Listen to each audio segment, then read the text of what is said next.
Delhi liquor dangal case has completely exploded. It is the second arrest in this Delhi liquor gate, and after Deputy Chief Minister Manish Sisodia, senior Aam Aadmi Party leader, who's also Rajya Sabha Member of Parliament, Sanjay Singh, is now in ED custody. He's one of the closest to Arvind Kejriwal.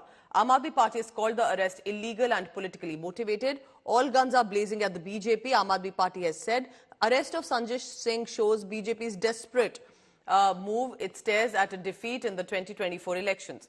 On Wednesday, just to give you a background, ED conducted search at the residence of Aam Aadmi Party since morning. This was in connection with the liquor policy, the excise policy that was drafted and then taken back also by 2022. Within 1 year, that change had happened.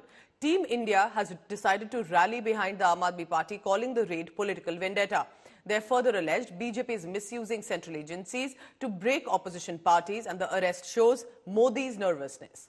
Meanwhile, BJP hailed ED's move, launching a blistering attack on Arvind Kejriwal, saying that he's the kingpin of liquor policy and handcuffs are not a way for Kejriwal too.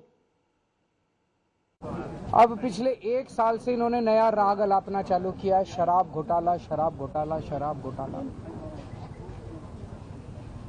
इस शराब घोटाले के ऊपर इन्होंने 1000 से ज्यादा red मार चुके हैं। पता नहीं कितने लोगों को गिरफ्तार कर चुके हैं।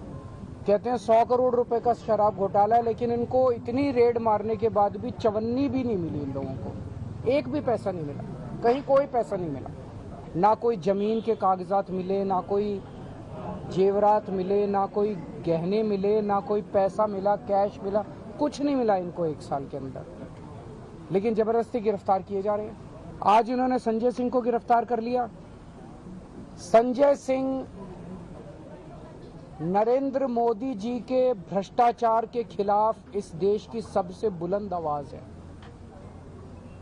मोदी जी सर से पैर तक भ्रष्टाचार के अंदर डूबे हुए हैं और मैं समझता हूं कि शायद आजाद भारत के सबसे भ्रष्टाचारी प्रधानमंत्री अगर कोई है तो वो नरेंद्र मोदी जी हैं।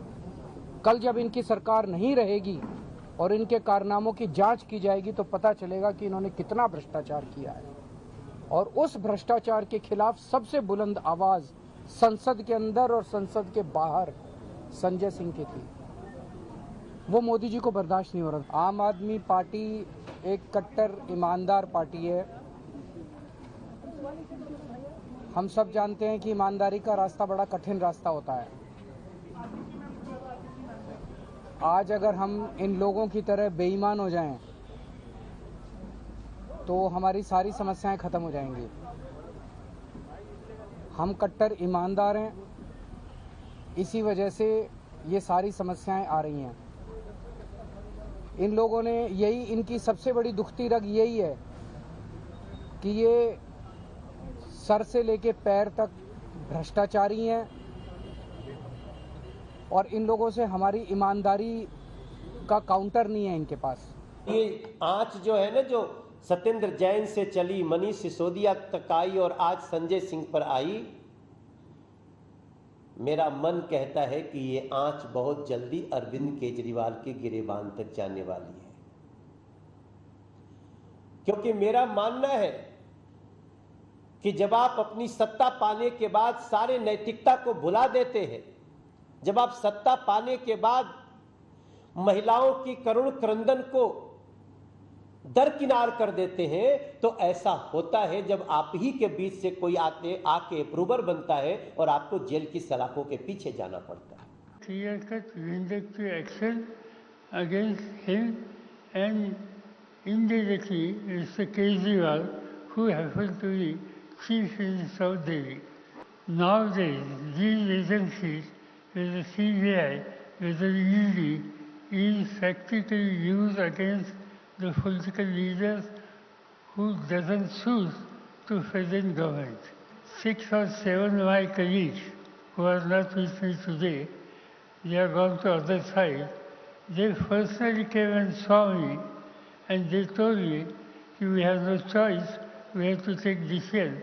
You should take decision, that is myself, and associated with us and so forth. Present setup, present government. Otherwise, we have to go inside. ED, income tax, CBI और लगातार जिस तरीके से घटनाक्रम है, जितने भी अपोजिशन लीडर्स हैं या जो अपोजिशन पार्टी के जितने भी लीडर्स हैं वो वेल प्रिपेयर्ड पहले से हैं। ये कोई नई चीज़ नहीं हो रही है और सत्ता में रहने वाले लोग ये कोई नई चीज़ नहीं कर रहे हैं। दुर्भाग्य इस बात का है जो लोग चुन करके आए हैं जनता से, आखिरकार वही लोग अन्याय ज़्यादा कर रहे हैं।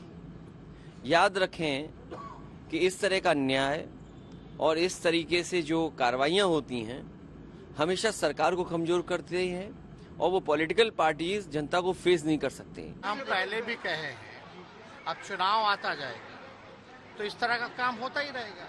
सरकार के खिलाफ बोलिएगा, भाजपा में रहिएगा, तो आपको कुछ नहीं होगा, दाग धुल जाता है। अब भाजपा के खिलाफ रहिएगा, सच बोलिएगा, जनता की आवाज को उठाइएगा तो आप पे कार्रवाई हो जाएगी।